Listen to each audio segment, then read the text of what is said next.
Magandang araw po mga kababayan. Dito po tayo dito ngayon sa isyu na ating lipunan. Ito po si Sherwin Gatchalian mga kababayan. Sabi nga niya, bugos daw yung ano. Ako. Bugos. Nako. Sila lang may sabing bugos. So, ito po mga kababayan ha. Tunghayan natin itong interview. Yung idol ko to dati. Itong idol Rapi Tulfo. Nako po. Alam niyo po mga kababayan noon dati.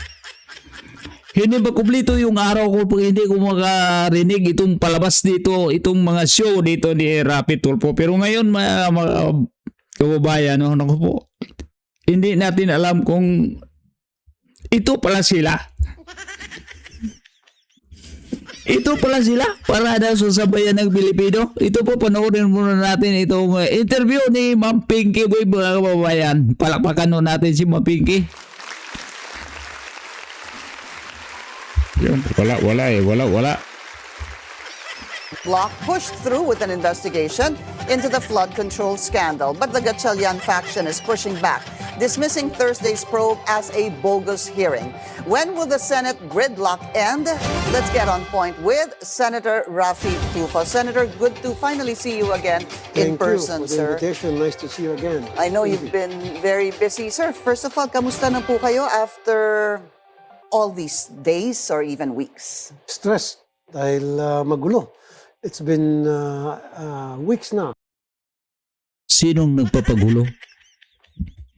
Actually, since pumunta doon si Bato, ng surprise, nagtakbuhan, nagpaputok. Sinong nagpapaputok? Si Bato min-mention mo eh. So kasalanan ni Bato nagpunta si Bato doon? Ito papalabasin nyo, nagkagulo dahil nagpunta si Bato. Yun ang ano dito eh. Yun ang kanilang sentimento dito nila eh. Nang dahil kay Bato. And then ngayon, boycott, sunod-sunod yung problema. O, sinong nag-boycott? Sinong nag-walk out? Di ba kayo? Sino nag-walk out? Sinong nag-boycott? Di ba kayo? Sino yung nagbigay ng karapatan na para habulin si Bato? Di ba si Soto? Tapos isisisi ninyo kay Bato? Parang wala nang katapusan. Pero Wala talaga katapusan dahil ang kakapal ng mga mukha ninyo. ang good news is, at least meron ng legal at matinong new majority. Nako. Legal at matino. Si Rapi Tulfo, parehas tayo ha, hindi tayo parehas. Iba ako, hindi ako nakapag-aral. Hindi tulad sa iyo, nakapag-aral kayo. Ito ha. Paano maging legal ngayon? Ipaliwanag mo nga dyan kung paano naging majority ang 12.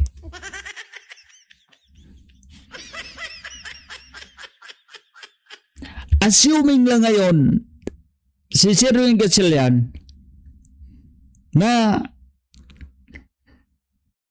assistant dahil hindi kayo makapag-pronounce na siya ang new Senate President dahil hindi kayo umabot ng 13. Diba? At kami yun. Legal at matino. Matino. So, ibig sabihin, kay Cayetano, hindi matino at illegal. Ganon pagkasabi. Majority. New Okay. majority. Are we sure na Ito na ang new majority mga kababayan. New majority. 12. Si Rapi Tulfo, habang hindi pa naamindahan ang konstitusyon, 24 pa rin kayong senador, hindi pa kayo 23, hindi pa kayo 22. 24 pa.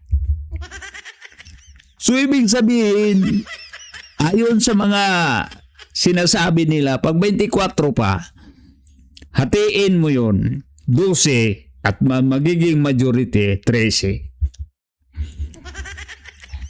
Si Bato at saka si Jingo Estrada, buhay pa, hindi pa naman patay. Hindi pa nawala ang kanilang pagkasenador. Andito pa sa loob ng Pilipinas. Wala pa sa labas ng bansa. Hindi pa napadala. Yun nga ang balak ninyo pala. Na itatakbo ninyo sa dihig si Bato. Para magiging 23 kayo. Para pag magiging 23 kayo, ibig sabihin, hatiin yung 23. Alam mo natin, tag 21 at tag 11 at kalahati. So, andyan magiging 12. Andyan pa si Bato. Andyan pa si Bato. Buhay pa.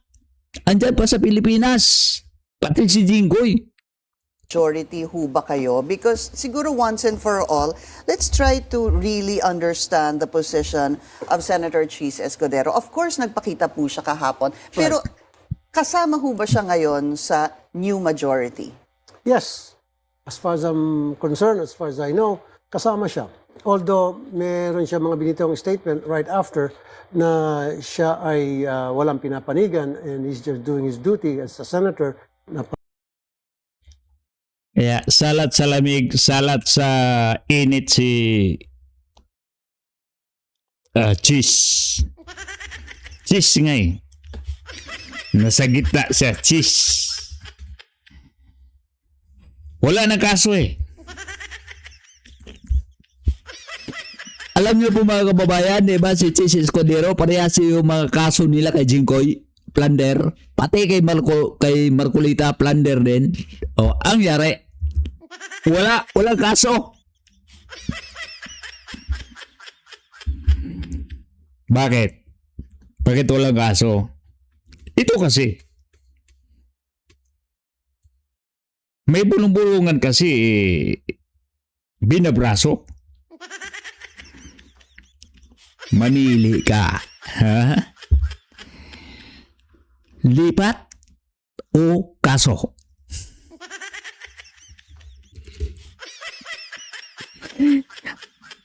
At natapat naman sa tao, walang paninindigan, ay lipat na lang. Ah? Baga pinakita nila. Oh, kita mo? Si Jinggoy, inuna niya ang kanyang paninindigan. Anong nangyari sa kanya ngayon? May kaso na at kinukulong na. O, di ba? Ikaw, Chis, mamili ka. Kulong o lipat?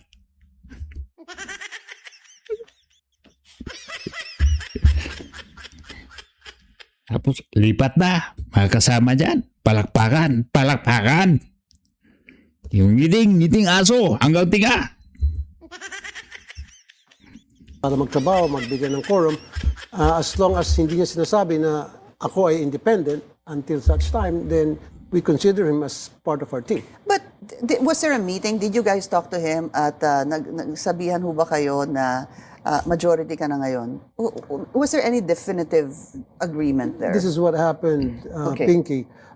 On that day, dumating siya sa amin para magbigay ng quorum, nung 1 p.m., doon pa lang namin nalaman na siya ay darating. Nabigla kami lahat. All the very good news yun. So ang usapan, dapat darating siya ng 4 o'clock. Bakit nabigla kayo? Nabigla kayo na alam naman ninyong darating. Nabigla kayo dahil napaaga. Nabigla. Huwag ka na magdrama. So tahimik kami, merong Tahimik. Di bagay. Tahimik parang nagluksa. lumulundag kayo. Naman, sabihin mo na. Sabihin mo na, Diso, sabihin mo na lang, alam mo, Ma'am Pinky, yung dumating si Sis, naku po, pati kaluluwa namin, tumatalon-talon, tumatalbog-talbog, sa sobrang saya. Dahil magaganap na yung gusto namin. Yun, sabihin mo, huwag mong palungkot-lungkot ito mukha po din. Di ba nakuha na ninyo yung sabi nyo yung matinong leader at saka lehitimo? Legal na leader ninyo dyan at matino. Tapos yun ang parang malungkot ka. Sundan mo yung kung ano yung nararamdaman ninyo at saka mga sinasabi ninyo. Hindi nakalain eh. Dapat sana pagharap mo dyan kay Madam Pinky. Madam Pinky, magandang araw po. O magandang gabi ba dyan? Ito po ay ikakagalak ko na inibita mo ko dito dahil maipakita ko sa bayan ng Pilipino na masayang masaya kami sa nangyayari ngayon. Ganon. Di yung sabihin mo pa, sinisisi mo pa, yung bungad mo, sinisisi mo kay Bato. Yung mga pangyayari na kagagawa ninyo, ipapahid ninyo doon sa kabila. Tapos sinasabi pa, kayo lang ang matino at late mo. Ako, paano maging late mo? Pag-uusap na keep it quiet para hindi mabigyan. Bakit keep it quiet? Keep it quiet, ang daming tao sa paligid.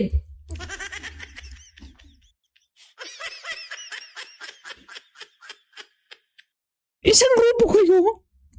Dami nanonood sa paligid, oh. Keep it quiet. Baka malaman sa kabila. Alam na ng kabila noon anong gagawin ninyo. Kaya nga hindi sila nagpunta.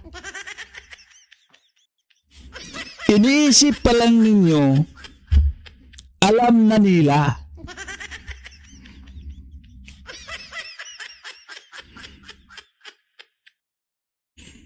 Akala kasi ni Chis, may kasama siya. Kaya pumunta. Yung pumunta dyan, yung nagpunta na siya, nabigla kayo. Dahil pagkakalam nyo, may kasama. Isa lang mag-isa. Dusi pa rin kayo.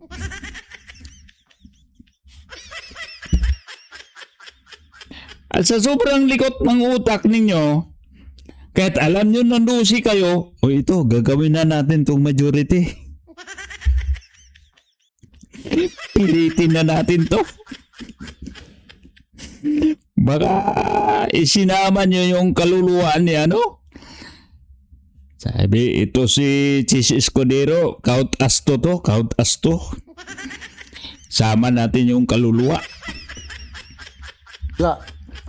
Yung mga, para hindi makapag-prepare yung majority at that time.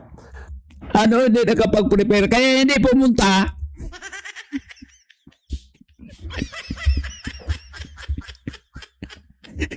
Akala nyo kayong matalino dyan, ha? Mas matalino yun sila si Marcolita at saka si Cayetano. Kaya nga sila hindi pumunta para hindi mabuo.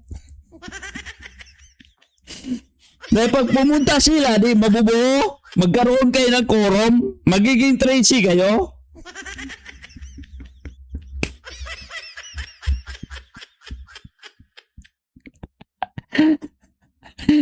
Di ba? Pero pinilit ninyo, pinilit.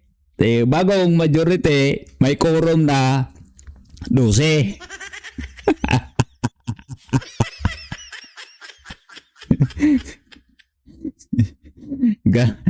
Galing ng arithmetic ninyo, ah. Mga kababayan, panoorin nyo yung Saganang Mamamayan kay Senator Marcolita. Doon, pinapaliwanag na Senator Marcolita kung anong ibig sabihin noon, yung mga pinanindigan nila, yung ginagawa nila umano. Yung ginawa nila talaga na pinipilit nilang tama umano. Yun, umano tama. So, pero ni-request niya kung pwede 3:30 na lang. Yun, dumating siya ng 3:30 and then tumayo siya doon, sumama sa botohan. After that, umuwi na rin siya. Wala na masyadong pag-uusap nangyari. Doon lang sa floor. May konti pa uusap. Siguro, he stayed for no more than 10 minutes overall. I was trying to look at his, facial expression and body language. It was very stoic. Parang medyo there was hardly any reaction. And even when people came to try to, hug him even, it wasn't a very, I personally, sir, at least from my lens, it wasn't a very warm Cheese Escudero that I saw. I think the Cheese Escudero that you saw at that time, Cheese Escudero, hindi nga siya happy yung mukha niya, pero Hindi talaga happy dahil labag sa kalooban ng ginawa niya. Di alam niya, palit lolo yun. Palit kaso. Napilitan siya. Yung paninindigan niya, pinabili na niya para hindi siya makasuhan. Kaya lumipat siya. Mahirap paintindihin yun. Kailangan pa ba yun, sir? I-memorize. Tingnan mo si Estrada. Si Jingo Estrada. Pinanindigan niya yung sarili niya. Hindi siya lumipat. Anong nangyayari? Sunod-sunod yung kaso. Saan ka pa? Kinasuhan ka sunod-sunod 2 araw. Unang araw yung bilabol na kaso. Nagpapiansa. Kinabukasan ninuli agad. Walang bill. Sayang yung piansa niya. Saan kabila yun? Magkano yun? 95,000?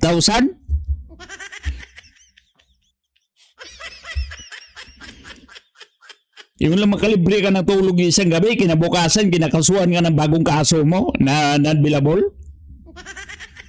Kaya, ayaw ni Cheese Escudero na makulong, kaya, pinintanan niya, pati yung kaluluwa. Bahala na kayo. Bahala na itong bayan. Pero ito pa, kiniklim nila sa kanila ng lehitimo at matinong pamumuno dyan sa Senado. Ano ko? Akala ko dati itong mga tulpo, mga matitino.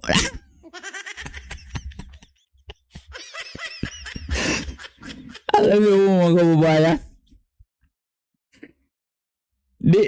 dito ko talaga noon kung anong bilib ko dati sa mga tulpo, lalo na si Erwin saka si Rape.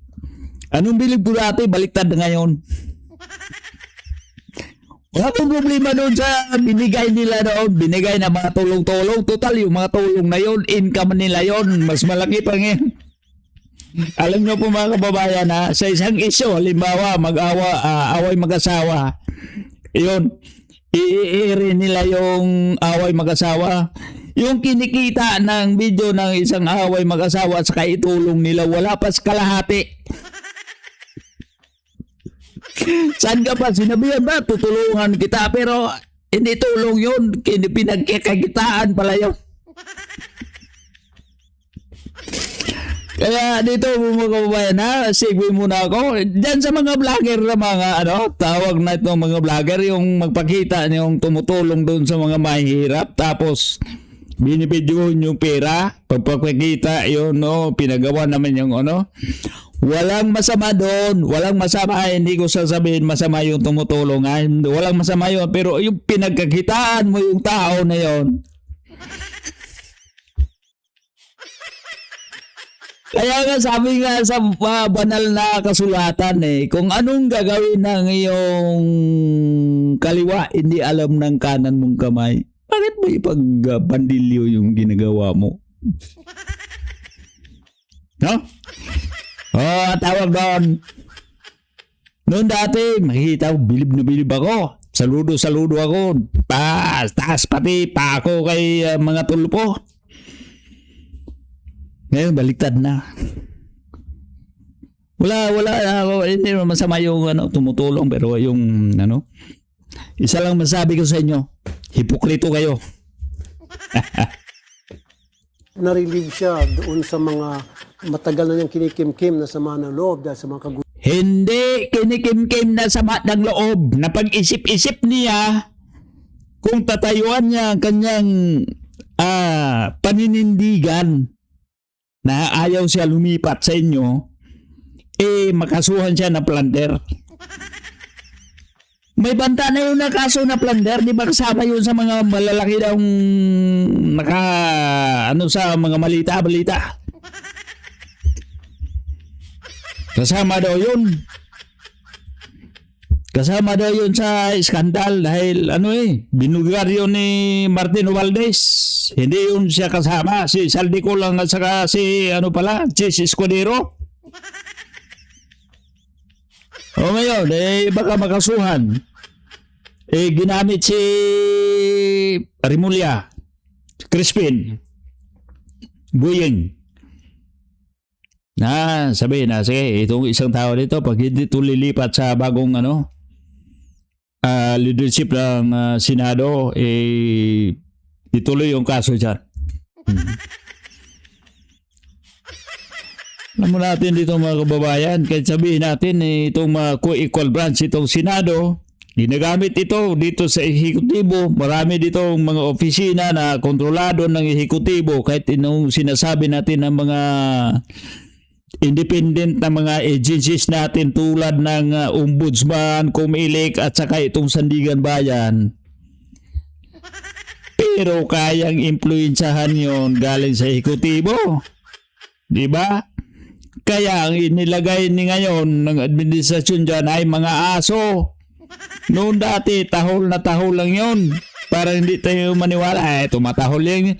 Ngayon talaga, kakagatin ka talaga dahil order na ng amo. Sige, pag hindi sila yon titigil sa tahol-tahol, hindi sila titigil sa tahol-tahol natin, kagatin nyo na. O yun, kagat na. O ano yun? Yung mga politikong mga walang bayag, ayun na. Lipat. Si Jinggoy, may bayag yun. Parang 3 pa ata. Pero, Sir Jinggoy, paano yung tapang natin tapos makukulong tayo? Pero walang problema. May kasabihan nga isang bisis lang tayo dumaan dito sa mundong ito. At least sulit-sulitin na natin pag may maiwan tayong mga magagandang bagay para sa kapwa-tao natin, gagawin natin hanggang kaya pa, di ba? Malalampasan mo yun, Sir Jinggoy. Nasa likod mo kami, susuporta kami sa inyo. Basta manindigan ka lang talaga. Pero hayaan mo. Sabi nga nila, itong kasong plunder, mahirap yun dahil walang paper trail. ano nangyari sa Senate. So, hindi siya nagpakita ng happiness o lumulundag or jolly or anything like that. But Paano mapakita? Napilitan yun? Gets nga namin. Ikaw ba hindi nakagets na alam ninyo ang plano? Sir Rapi, alam nyo ang plano? Bakit lumulundag pa rin yun? Labag sa kuluban ng kanyang ginagawa dahil napilitan lang yun. Saan ka pa papiliin ka? Lipat o kaso? Kahit ako naman, ikukulong mo ako tapos ang ganda-ganda pa ng asawa kong bata-bata pa. Tapos laging umiikot yun. Pag nasa loob ako ng kulungan, hindi ko na mababantayan 24 hours yung asawa ko. Ang kinis pa naman yun. Nako. Kinis pa. Ang daming makakagusto dyan. Tapos makukulong ka lang. Dalo pabilian mo. Lumipat ka, hindi ka makukulong, ma-enjoy mo yung para sa'yo. Kasama mo pa yung maganda mong asawa. Nako. Tapos sabihin na yung script dyan. Sabihin na yung script. Pagpasok mo doon, kahit labag sa kaluban mo, huwag ka lang tumawa para hindi halata. na gusto mo rin ang gusto nila. Yun.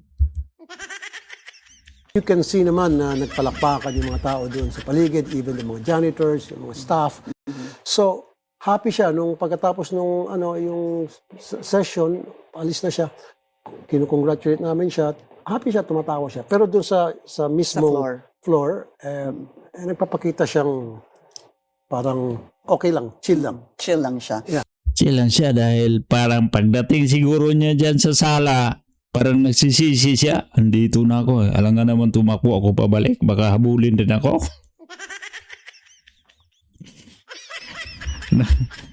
Nasa rules kaya ng Senate na basta nasa loob ka ng perimeter ng Senado, kahit ayaw at gusto mo, pwede mag-order itong Senate leader na ipapahuli ka ng Sergeant at Arms para magkaroon lang kayo ng quorum. Ibig sabihin, andoon na naman siya at lubos-lubosin na naman. Senator, were you one of those that convinced him to move? Kasi in many of the interviews I saw, and heard, parang lumabas malapit siya kay Senator Raffy and Erwin, or was it Senator Erwin or Senator Raffy? Yeah, kaibigan ko siya. I consider him as a good friend. Kaibigan mo talaga dahil nagkasundo kayo. Si Marcolita, hindi mo kayang tawagin kaibigan. Si Senator Cayetano, hindi mo makayang tawagin kaibigan.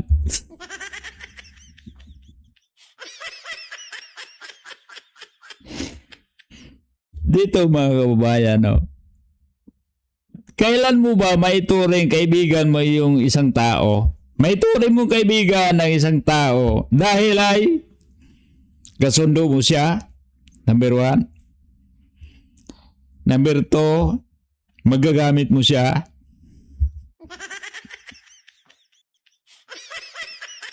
Number 3, ikaw ay magagamit rin para sa kanya.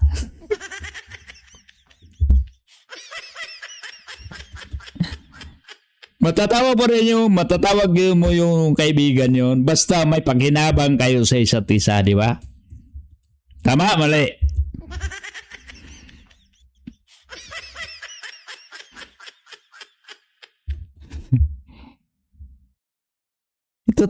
Ito sila mga kababayan na hindi naman nila inunan nito ang kapakanan ng sambayan ng Pilipino. Inunan nila ang kanilang gusto. Kahit mabaluktot, hindi nila ang batas. Kahit yung ginagawa nila, kahit sabihin na natin ilang beses na, sabihin ng mga matitino ding mga abogado, nagsabi na kanila mga ginagawa ay hindi na tama at hindi na sang-ayon sa batas. Ipipilit nila at sasabihin nila na tama ang kanilang ginagawa. Para daw umano sa sambayan ng Pilipino. Ito po mga kababayan, tinatapunan na tayo ng basura. Ano ginawa nila? Itong setsura lang na ni Sir Rapi Tulfo. Opo. Nung dati, pag makita ko to, para ako nakatulala. Na para ako may hinintay na sasabihin yun. Pero ngayon, nako po, pati na yung kapatid mo si Erwin, sobrang yabang. Sobrang yabang. Saan ka pa pinagbantaan mo yung lehitimo na Senate President na kwikwiliuhan mo at hilahin mo palabas dyan sa sala ng Senado?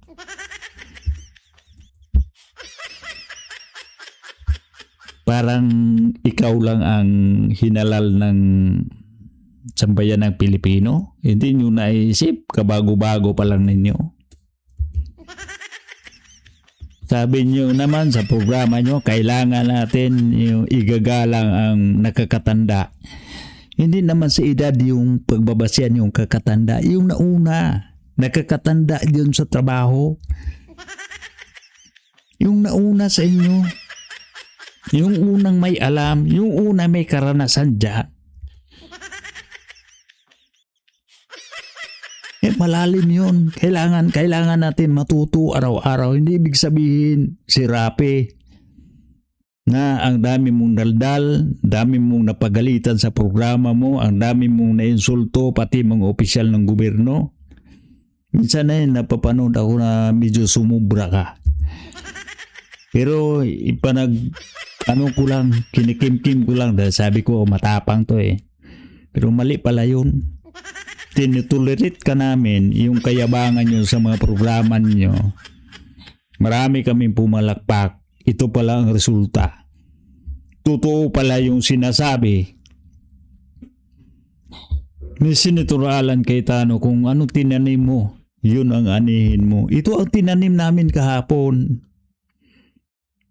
Ito ang inaani namin. Kayo ang ititanim namin noon. Na balang araw andyan kayo, kaya natanim kayo. Ito ngayon, inaani na namin. Kaya binabalik-balik ka namin. Ito na kami ngayon, ito nang inaani namin. Balikan namin. Ano bang tinanim namin? Kami palang natanim sa inyo. Totoo po. Kaya mga kababayan, dito nagpapatunay na itong banal na aklat, itong Biblia at ang banal na aklat ng Pilipinas, ang konstitusyon natin, hindi talaga nagkamali. Totoo pala. Napakatalino yung sumusulat na yun. Dahil hindi pa nangyari, sinusulat na nila ilang daang panahon, ilang daang linggo, ilang daang araw, ilang mga taon nakalipas. Hindi nangyari, ngayon walang nangyari. Ang talino, no? Kaya dito mga kababayan, araw-araw sabihin natin, pabalik-balik lang yung Lunes. Pabalik-balik lang yung pangalan ng buwan. Pero sa loob ng 24 oras, araw-araw, minuto, oras-oras, may bago pala tayong matutunan sa buhay natin. Dahil itong mga taong to, itong tinuri natin mga idolo, ito na lang, at least hindi pa huli ang lahat. Napakita na sa atin na ito pala yung mga taong tinanim natin at dito sila, inaani na natin. Inaani ko na. Mali pala. At nako, wala tayong magagawa mga kababayan. Ipagdasal na lang natin na kaligtasan ng ating bansang Pilipinas. Paano tumatauhan itong mga taong gumagawa ng kahit alam nilang mali, ipipilit nilang tama. At hanggang dito lang po, ito po si Rene Bay. Hanggang sa susunod nating video, magkita-kita tayo at mabuhay ang Pilipinas.